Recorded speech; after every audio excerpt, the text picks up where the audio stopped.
but I surround very good people who keep me grounded and try to just stay as true to myself as I possibly can. Auditioning for a Broadway show of a very famous Broadway musical that was having a revival, and the producers and directors were ordering lunch while I was singing. I'm a very talented, capable individual. I'm here for a reason, I can do it. Imagine losing the role of a lifetime, the kind of part that could define your career, only to sneak back into the theater to watch someone else steal your spotlight. That's exactly what Rachel Zegler allegedly did. I have nothing interesting to say. I look insane. Everyone's just ignoring my phone calls. Whatever, it's chill, I don't even care. Turning a routine rehearsal into a Broadway scandal that still got everyone talking. If you've been on TikTok or X lately, you've probably seen the hashtags. Hashtag Evita unbothered, hashtag caught by the curtain, lighting up with fans picking sides. Rachel Zegler, the Golden Globe-winning star who skyrocketed to fame with West Side Story, was set to make a triumphant return to theater in 2024 as Eva Perón in a hyped-up West End revival of Evita. This was her shot to silence the critics, to prove she was more than just a Hollywood flash in the pan. I'm gonna be on a talk show tonight and I'm gonna talk shit about them on the talk show. Talking shit on the talk show. This is the one time in my life where if you have something to say, I don't want to hear. But what unfolded was a saga of clashes, betrayal,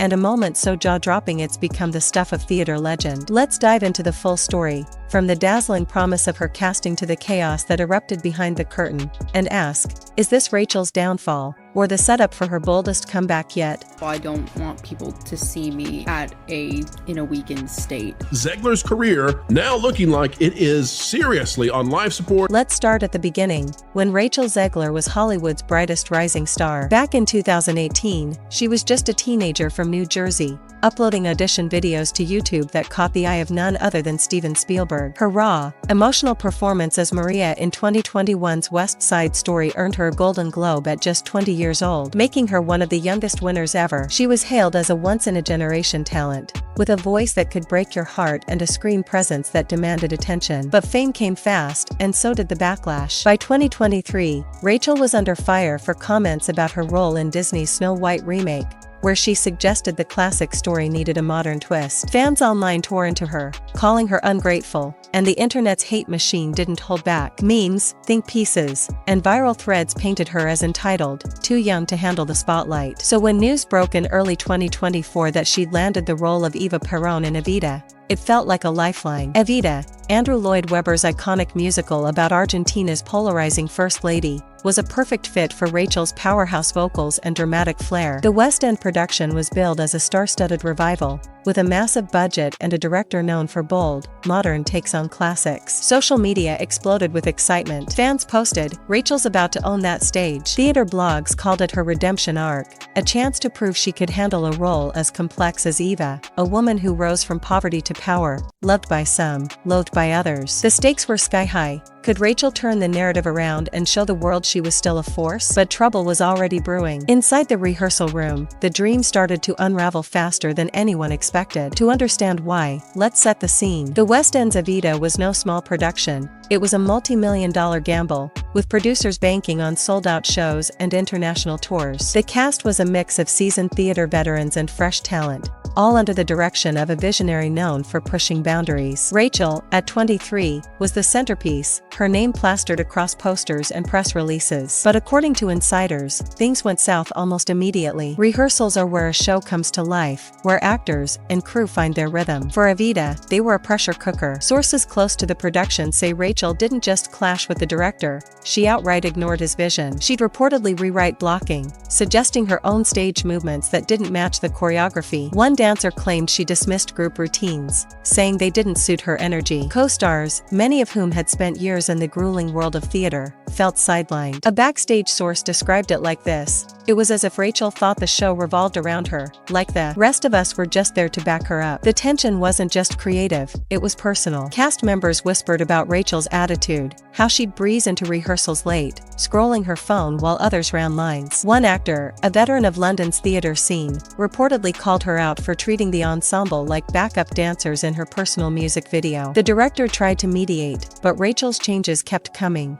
disrupting entire scenes. By week 3, rehearsals were a mess, with arguments stalling progress and morale tanking. Something had to give, and the cast was about to make sure it wasn't them. What happened next was unprecedented, even for the drama-filled world of theater. Picture this: nearly half the Evita cast, fed up with weeks of chaos, banding together in a bold move that would change everything. According to leaks from multiple sources, a group of actors, some say as many as 15, drafted a letter to the producers. It wasn't a polite request, it was an ultimatum. The letter, signed by key cast members and even a few crew, laid out their grievances. Rachel's behavior was disrupting the show, undermining the ensemble, and risking the entire production. They didn't mince words, it was her or them. For a show like Evita, where the ensemble is crucial for massive numbers like Buenos Aires, losing half the cast wasn't an option. The producers, caught off guard, scrambled to respond. Meetings were held behind closed doors, with whispers of panic spreading through the theater. By mid-2024, the decision was made: Rachel was out. The announcement was cloaked as a temporary suspension,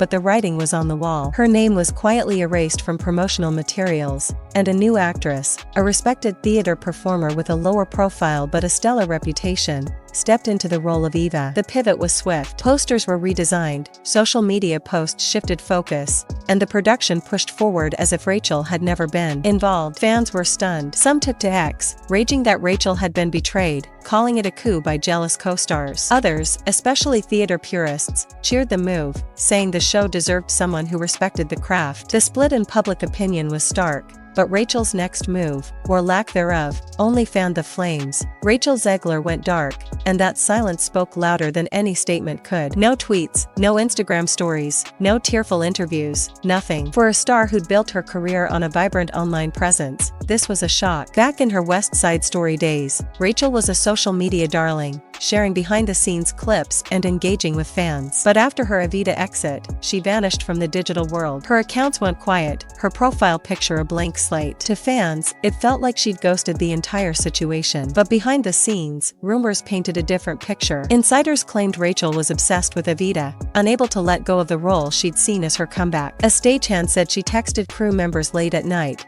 asking which songs were being reworked or how the new lead was handling her scenes. One dancer even claimed Rachel showed up outside their apartment, wanting to talk about the show. It didn't stop there. A producer reportedly spotted her car parked across from the theater 2 days in a row, just sitting there. A costume assistant swore they saw a familiar figure peeking through a loading dock, only to slip away when noticed. Was she grieving the loss of her dream role, or was something more calculated at play? Some speculated she was gathering intel, maybe even planning a way back in. One wild rumor even suggested she contacted the new lead's vocal coach, asking for notes on how the role was being adjusted. It's all unverified, but the stories kept piling up. Fans started noticing odd details too, like Rachel unfollowing several Evita cast members on Instagram. A few cryptic posts from other actors, quickly deleted, hinted at someone watching from the shadows. The theater world thrives on gossip, but this was next level. And then came the moment that turned whispers into a full-blown uproar. It was a routine afternoon at the theater, the kind where the cast is laser-focused, running through Evita's emotional centerpiece,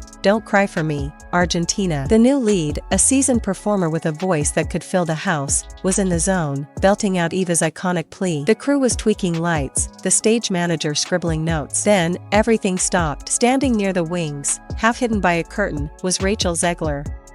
She wasn't supposed to be there, not on the schedule, not invited, not welcome. Sources say she slipped in through a maintenance entrance, possibly with an old access card or maybe buzzed in by someone who hadn't gotten the memo. She stood there, arms crossed, watching her replacement perform the role she'd poured her heart into. The air grew thick with tension. A dancer whispered, "Is that Rachel?" Another froze, mid-step. The new lead caught her eye and stumbled on a note, her voice faltering. Then it all exploded. A supporting actor, fed up, reportedly shouted, "You're not supposed to be here." Rachel didn't flinch. "I made this role," she allegedly fired back, her eyes locked on the new Eva. Another source claims she added, "Let's see if you can even handle it." The rehearsal screeched to a halt. Crew members stood stunned, some unsure whether to step in. A stagehand bolted to get the stage manager, while others called for security. Rachel stood her ground, insisting she just wanted to watch, that she deserved to see what they'd done with her show. But the cast wasn't buying it. Voices rose, accusations flew. Some said she was trying to rattle the new lead, others called it a desperate grab for attention. Security arrived, and after a tense standoff, Rachel was escorted out through the same side door she'd snuck in. The theater was left reeling, but the real chaos was just getting started. The fallout was immediate and brutal. Within hours, the story spread like wildfire across X, TikTok, and Reddit. Fan accounts posted blurry photos of someone who looked like Rachel near the wings. Timelines mapped out every detail of the confrontation. Hashtags like #EvitaUnbothered and #Caught by the Curtain trended for days, with memes tearing into Rachel's audacity. One viral post read, "Imagine getting fired from the group project and still showing up to the presentation." Another called it her parking lot stalker era. The production went into crisis mode. Producers issued a memo reminding everyone of their NDAs, and security was tightened, key cards were reset, cameras checked, and extra guards posted at entrances. Insiders said the new lead was shaken, struggling to regain her focus just days before preview performances. Whispers of legal action started circulating. Some claimed the production was exploring a restraining order, not because Rachel was dangerous, but to ensure she wouldn't disrupt again. Others said Broadway producers were passing around emails,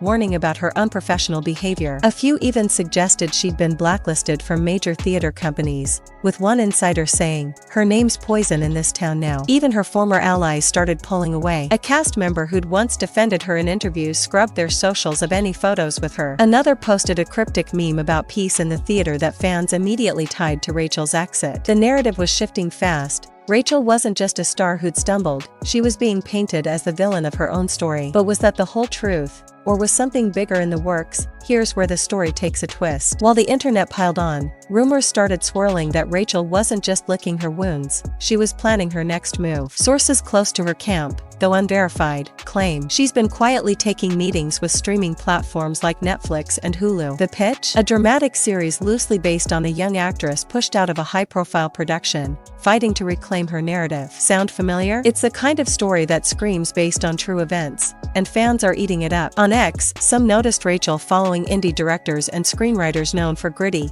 emotional dramas. One fan even spotted her liking a tweet about unapologetic women taking back their power, though she unliked it hours later. The speculation went wild. Was she crafting a tell-all project to flip the script? Some say she's been journaling about the Evita ordeal, maybe even working on a memoir to lay it all bare. Others think she's eyeing a podcast, where she could speak directly to fans and address the hate head-on. Whatever she's planning, it's clear she's not staying silent out of defeat. Rachel's been through the ringer before: backlash over Snow White, online hate storms, even criticism for being too woke in interviews. Each time, she's bounced back, landing bigger roles and building her brand. This feels different, though. The Evita drama isn't just a PR hiccup, it's a career-defining moment. And her silence? It's keeping everyone guessing, which, in Hollywood, is a power move in itself. So where does Rachel Zegler stand in May 2025? On paper, it looks rough. She was removed from a blockbuster musical, allegedly caught sneaking into rehearsals, and escorted out after a fiery confrontation. Her fanbase is splintered, some still ride for her,